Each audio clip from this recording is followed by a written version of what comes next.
Hey guys, welcome back to another episode of the Music Diner. I'm, of course, your host, Armando Venditti. Hoping you guys are having a fantastic day and that you're looking after yourselves and one another.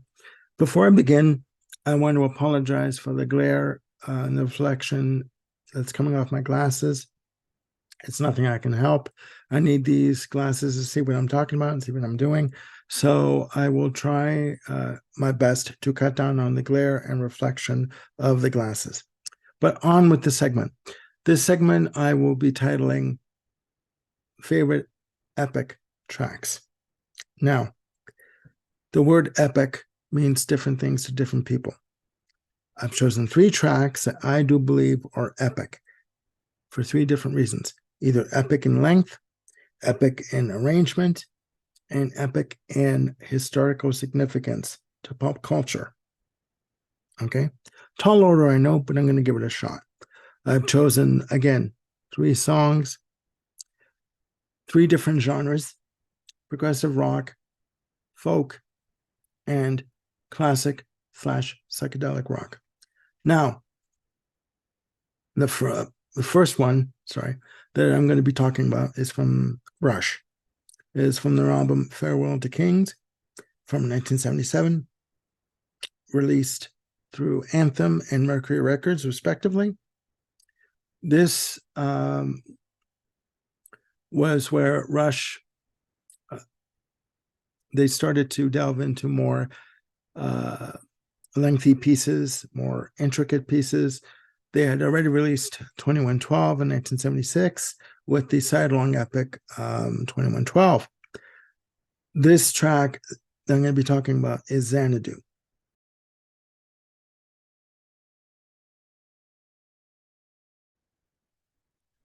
This track clocks in at 11 minutes and 12 seconds. Again, the subject matter is, I don't want to say, is archetypical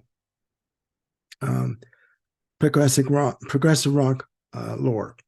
You know, traveler, whether in war or just a distant traveler going through time, either going to war or finding lost loves, lost friends, whatever journey they're setting out to do, and going through perilous journeys, perilous travels, trying to get to wherever they need to get to.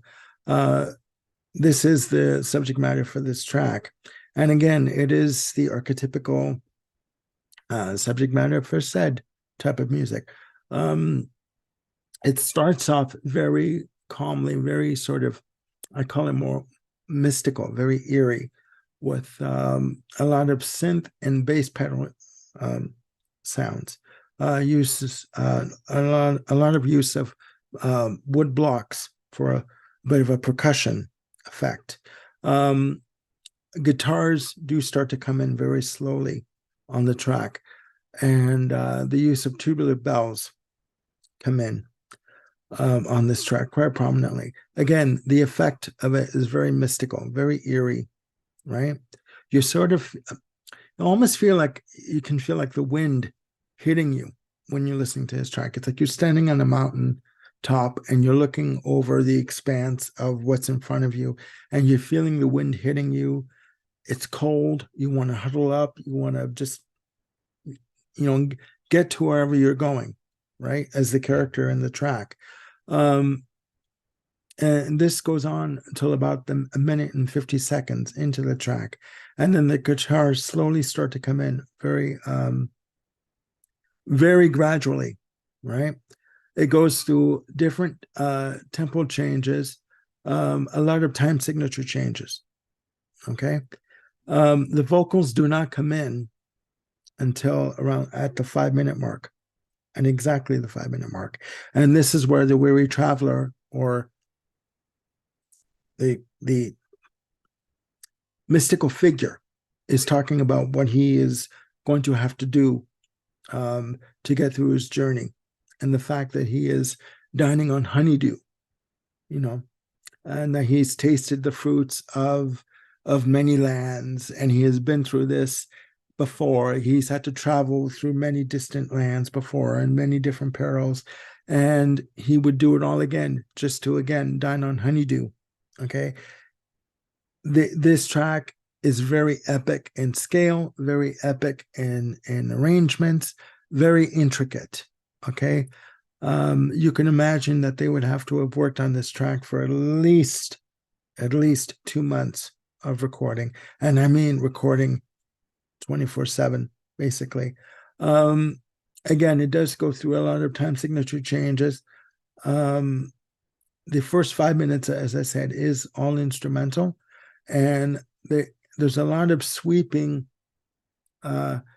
keyboard passages by Geddy Lee. And I will say, though, there's a lot of bottom end on the guitar, a lot of rhythm guitar done by Alex Lifeson. He has a really good thick tone on this track. I should say, too, that this album was recorded at Rockfield Studios in Wales, in the UK, where Queen had recorded parts of an anti-opera. But again, this track, Xanadu, perfect in terms of grand arrangement, style in terms of the playing, very intricate. So that's my number one. Coming into number two, this track is of the folk genre. Now, when you think of folk music, the word epic does not come to mind, especially for me. There have been epic tracks of the folk genre. Most notably for me, when I was thinking of a track to talk about, I was going to talk about Gordon Lightfoot's The Wreck of the Edmund Fitzgerald. That track, very moody, very eerie, very haunting. Okay. But there was a track that came out 5 years prior to this track, The Wreck of Edmund Fitzgerald.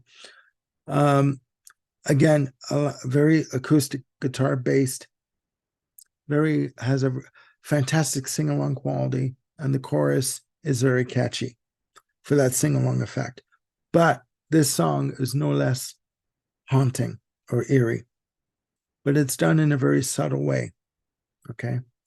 The artist is Don McLean, and the track is American Pie.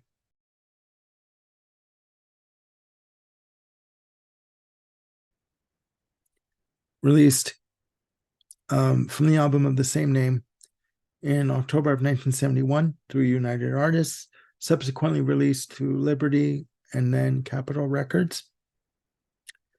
This track, upon release, first of all, it was recorded, I should say, May 26th of 1971 with Don McLean and some session musicians. Again, forgive the glare of the glasses.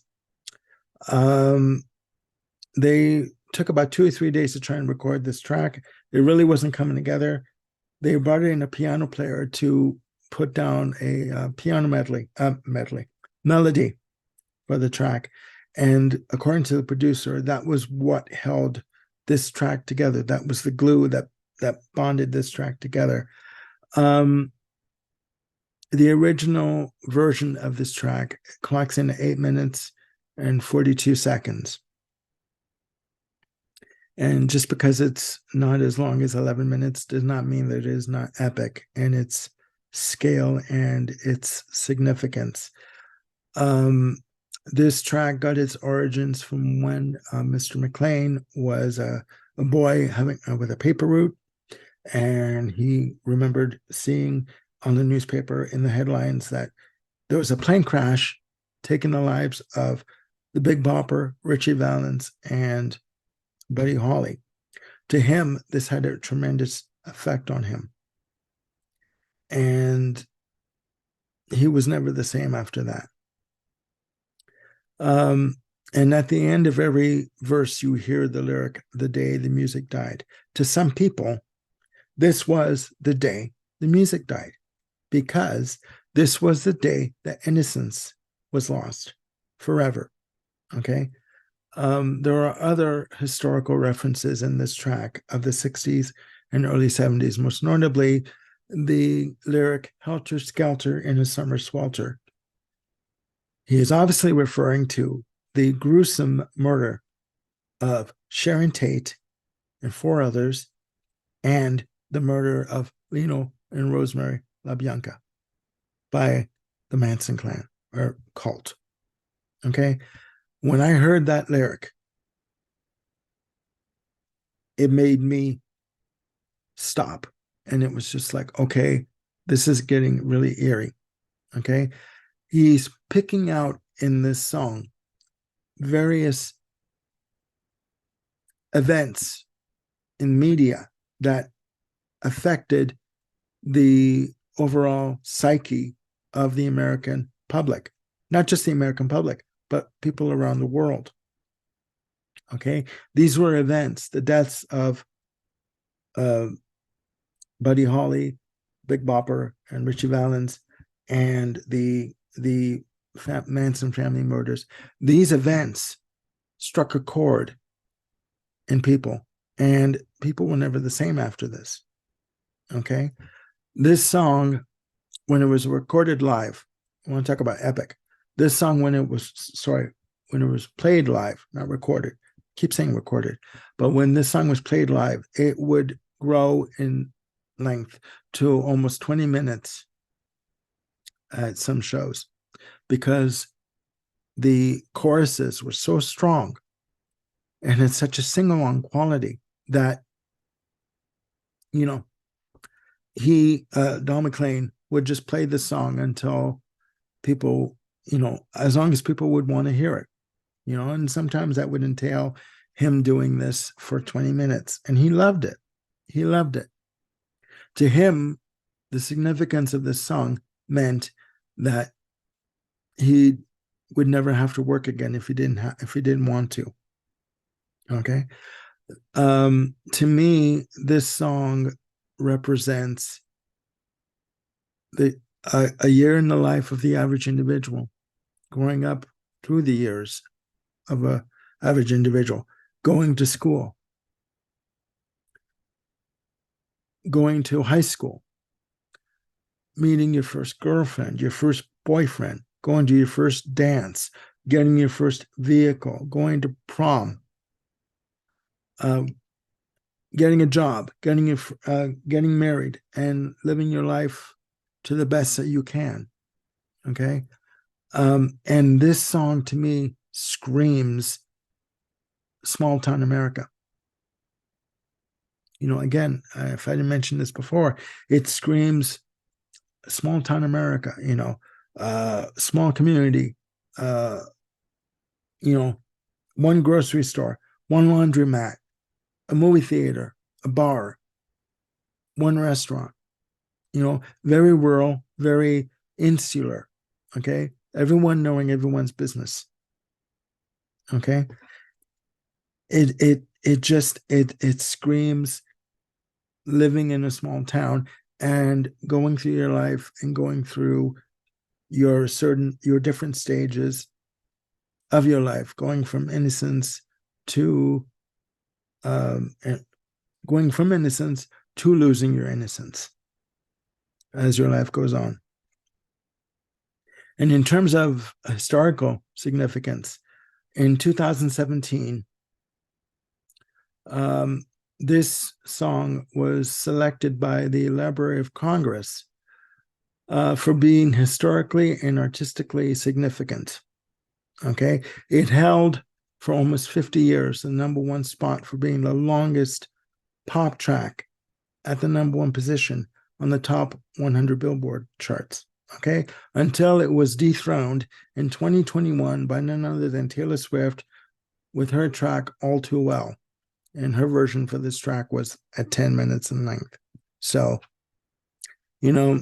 being dethroned by Taylor Swift, I don't know how you would know. I don't know how I would feel about that, but I'm not a Taylor Swift fan, so there you go.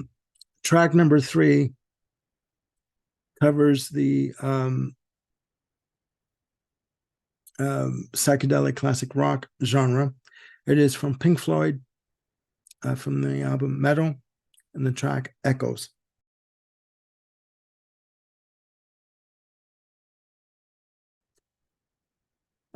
This track covers the entire side two of the album Echoes, clocking in at 23 minutes and 30 seconds, or 35 seconds. The original title for this track was Nothing Parts 1 to 24. What this was this was an experiment and in indulgence for Pink Floyd. This was at a time when you could get away with a sidelong track, and the record company would say, fine, if that's what you want to do it.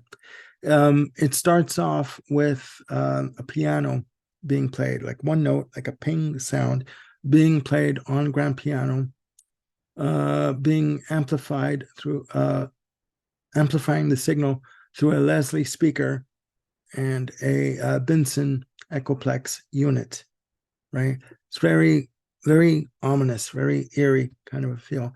Then David Gilmour comes in slowly with the guitars, and then the harmonies or the vocals on the verses are sung by Gilmour and Richard Wright, David Gilmour and Richard Wright, in harmony, with Gilmour and Waters playing the guitar and the bass riff at the same time. Okay, using a lot of echoing effects. The guitarist played with a Fender Stratocaster, played through a fuzz echo box, basically, right? Then it goes into kind of like a funk jam between all four members.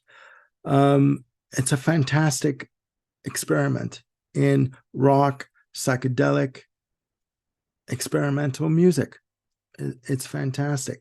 Then there's a fade out of the drums and the music section of that funk section. Then you basically hear Gilmour playing a screeching note on the guitar using a wah-wah pedal.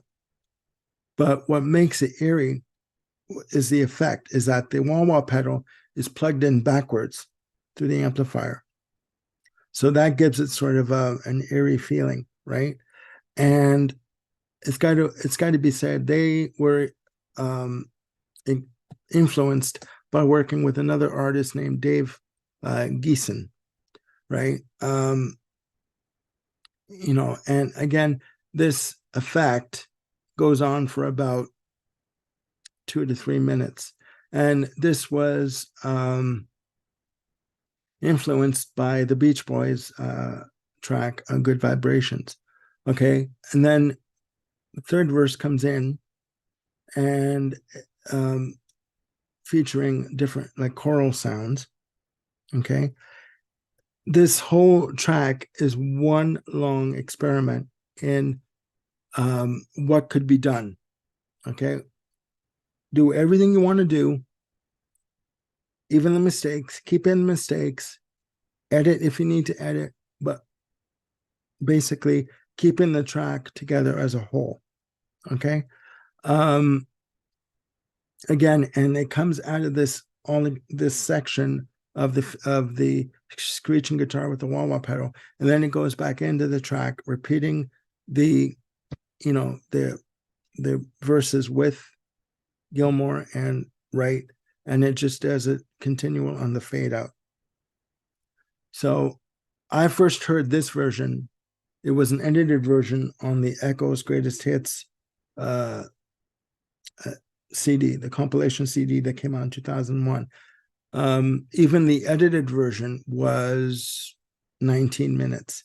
This version clocks in at 23 minutes and 35 seconds. So again, another epic track, right? But, again, you're talking about a time when record companies would let you do an 8-minute, an 11-minute, or a 23-minute track. As long as it produced results, they would let you do it. So that is it for my my selection of favorite epic tracks. Don McLean, American Pie, Xanadu from Rush, and Echoes from Pink Floyd.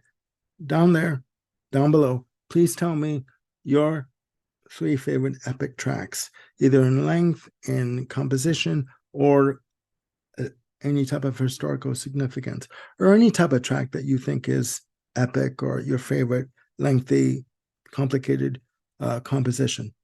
So please do that down below. Again, down there in the comments. And click like and subscribe and hit the notification bell to keep yourselves on top of any new content I've got coming up. I will be doing a show with Grant Arthur for Grant's Rock Warehouse. We're going to be talking about the Tea Party and their 4th release, Triptych from 1999, released in EMI Canada. We're going to be taping that on the 22nd instead of the 21st. I will be doing a show with Mr. Bill Schuster on New Music Discovery, Part 4 of Joe Jackson. And I'm going to be talking to Mr. Peter Kent about doing a album ranking of the Cars. Okay? Coming up soon. So please look after yourselves and one another, and I will see you very, very soon. Bye for now.